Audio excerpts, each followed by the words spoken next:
What's your creepiest neighbor story? So there used to be this creepy guy who lived above us in our apartment building. He built robots and claimed he was a genius. He left the robots, essentially cameras on wheels, on the landing of the staircase pointed towards the opposite entrance door. Also left them outside our window, and a couple times I saw a flash. I thought it was lightning. But no, robots taking pictures. Complained to management, they can't do anything BC, it's his hobby and they can't tell him he's not allowed to do his hobby. He was always going on about how he was charged more BC he's black, when really has charged more BC his apartment has a balcony. He was very paranoid and had a bunch of wild conspiracy theories about the way our complex was run.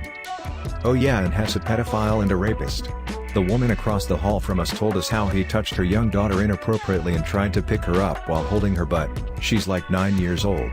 He saw the woman drop her keys outside, cameras, went and grabbed them, and then held onto them for a couple days so that he could offer to help her out by giving her rides. Then got her mother to let him into her apartment, stuck the keys under a chair and left. He also tried to force himself into her apartment a couple times and onto her. He would always ask about which bedroom was hers, robots, cameras. He kept a camera running in his vehicle at all times, how he saw her drop her keys. He also told my boyfriend and I that he had this camera pointed at the building so he could see whoever came in the building.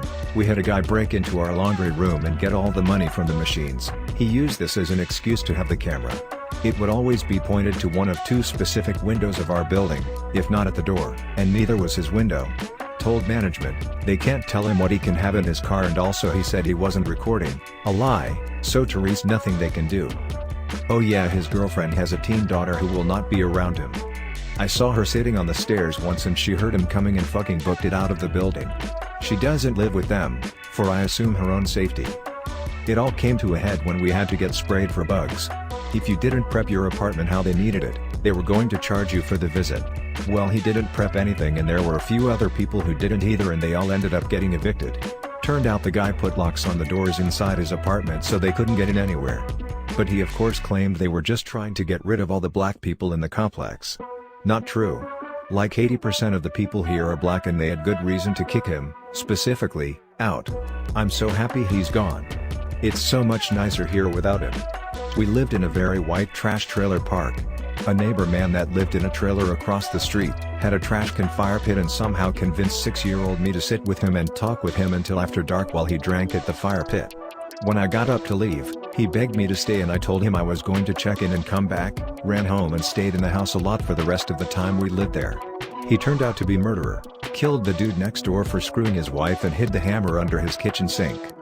My brother left me in his BFF's basement with his BFF's creepy dad for half an hour when I was 4. I remember sitting in the floor very uncomfortable and had what I now know as red flags screaming to watch him. The man sat there and talked to me about how he was in love with my mom and how much I looked like her. I was so fucking scared. I didn't know what rape or anything was at that time, but I knew that I had to keep my guard up because I got the vibe that he'd hurt me. At the same trailer park as the first story, now that I remember actually, I went to stay the night with a friend. It was me and the guy from the first story, a 16-year-old daughter. She was special needs, had the mind of someone that was our age. When we got there, the girl we were staying with explained to us that her dad had just gotten out of prison for raping her 12-year-old cousin. Then I met the dude and alarms began absolutely screaming and he stared very uncomfortably at the special needs girl. Sat in the corner of her bed and watched the door all night while the other two girls slept. I'm scared to let my daughter stay the night with people now.